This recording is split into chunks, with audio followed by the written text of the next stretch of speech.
नमस्कार, अब दुनिया की फटाफट बुलेटिन में आप सभी का स्वागत है और नजर डालेंगे आज की खास खबरों पर। वित्त मंत्री सुरेश खन्ना ने 9,12,696 करोड़ का यूपी का बजट पेश किया। यह अब तक का सबसे बड़ा और योगी सरकार का लगातार 10वां बजट है, जो राज्य के इतिहास में एक रिकॉर्ड है।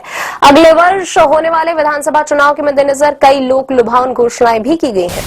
यूपी के मुख्यमंत्री योगी आदित्यनाथ ने राज्य के बजट 2026-27 पर प्रतिक्रिया देते हुए कहा, यह अब तक का सबसे बड़ा बजट है और यह किसान, युवा और महिलाओं का बजट है। 10 लाख युवाओं को रोजगार देने की कही बात। यूपी में कोई नया टैक्स नहीं लगाया गया।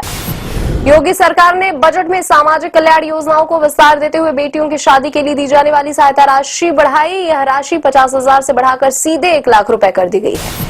मुख्यमंत्री योगी आदित्यनाथ ने कहा, यूपी अब बीमारू श्रेणी से निकलकर देश के ग्रोथ इंजन के रूप में स्थापित हो चुका है। उत्तर प्रदेश अब एक्सप्रेसवे प्रदेश बन चुका है।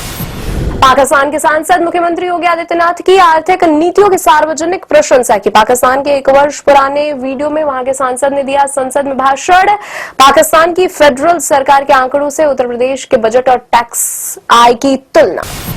कांग्रेस नेता और लोकसभा में नेता प्रतिपक्ष राहुल गांधी ने नरेंद्र मोदी सरकार पर किए तीखे हमले। कहा, पीएम की आंखों में डर दिख रहा है और सरकार ने अमेरिका के साथ हुई ट्रेड डील में देश के हितों का सरेंडर कर दिया। राहुल के भाषण के दौरान सदन में हुआ जोरदार हंगामा। किरण रिजिजू का राहुल गांधी पर पलटवार। कहा, गांधी सदन की मर्यादा का उल्लंघन कर रहे हैं और बिना किसी तथ्यात्मक सबूत के गंभीर आरोप लगा रहे हैं। कहा, राहुल को इन आरोपों को साबित करना होगा। सुप्रीम कोर्ट ने यूजीसी रेगुलेशन 2026 पर केंद्र सरकार को नोटिस जारी किया। नए नियमों में सामान्य वर्ग के साथ भेदभाव का आरोप। सभी संबंधित याचिकाओं की एक साथ सुनवाई होगी। यूजीसी के नए नियमों में हो रहा है विरोध। कांग्रेस की असम इकाई ने मुख्यमंत्री हेमंत बिस्वा शर्मा और उनके परिवार के खिलाफ राज्य भर में विरोध प्रदर्शन किया। कांग्रेस का आरोप है कि सीएम और उनके परिजनों ने कथित तौर पर 3,900 एकड़ से अधिक भूमि हड़पी है।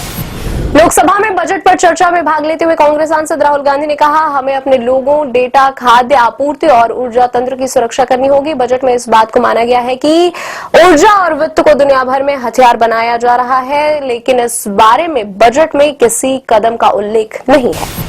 पीरागढ़ी हत्याकांड मामले में दिल्ली पुलिस ने स्वयंभू बाबा मौलाना कमरुद्दीन को हत्या के आरोप में गिरफ्तार किया। राजधानी दिल्ली के पीरागढ़ी फ्लाईओवर के पास एक लॉक कार में 3 लोगों के शव मिले थे। नीतीश कटारा हत्याकांड के दोषी विकास यादव को नहीं मिली फरलो। दिल्ली उच्च न्यायालय ने यादव की फरलो की अनुरोध वाली याचिका की खारिज। पाकिस्तानी रक्षा मंत्री बोले, अमेरिका ने हमारा इस्तेमाल किया। संसद में कहा, अमेरिका ने अपने फायदे के लिए पाकिस्तान का इस्तेमाल किया। काम निकलने के बाद उसे टॉयलेट पेपर की तरह फेंका। ट्रंप ने फिर किया युद्ध रुकवाने का दावा। ट्रंप का दावा, भारत और पाकिस्तान के बीच परमाणु युद्ध हो सकता था। 10 विमान मार गिराए गए थे। टकराव को टैरिफ के जरिए रोक दिया गया। फॉक्स बिजनेस को दिए इंटरव्यू में कहा, मैंने 8 युद्ध रुकवाए। पश्चिमी कनाडा में एक स्कूल और एक घर में हुई गोलीबारी की घटनाओं में 9 लोगों की मौत, 25 घायल। अधिकारियों के मुताबिक संदिग्ध हमलावर की भी मौत, उसके शरीर पर चोट के निशान। ईरान के राष्ट्रपति मसूद पेजेश्कियान ने विरोध प्रदर्शनों और उस पर कार्रवाई से पीड़ित सभी लोगों से माफी की मांग की और पश्चिमी देशों की दुष्प्रचार की निंदा की। कहा, हम परमाणु हथियार हासिल करने की कोशिश नहीं कर रहे हैं और किसी भी तरह के सत्यापन के लिए तैयार हैं। विमानन कंपनी अकासा ने बताया, अकासा एयर के सह संस्थापक एवं मुख्य वाणिज्यिक अधिकारी प्रवीण अय्यर ने इस्तीफा दे दिया है।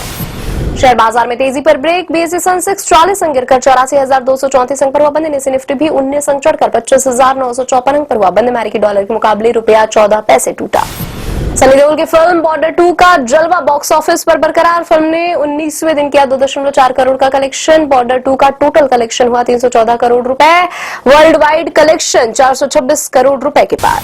चेक बाउंस मामले में जेल में बंद राजपाल यादव के सपोर्ट में आगे आया बॉलीवुड। एक्टर के मैनेजर ने बताया, सलमान खान, अजय देवगन, वरुण धवन जैसे कई सेलेब्स ने दी आर्थिक सहायता का भरोसा। FWIC ने भी कलाकारों से एकजुटता दिखाने की अपील। ये थी आज की फटाफट बुलेटिन। ऐसे ही ताजा अपडेट्स के लिए बने रहे हमारे साथ, यानी कि विजिट करें वेब दुनिया पर।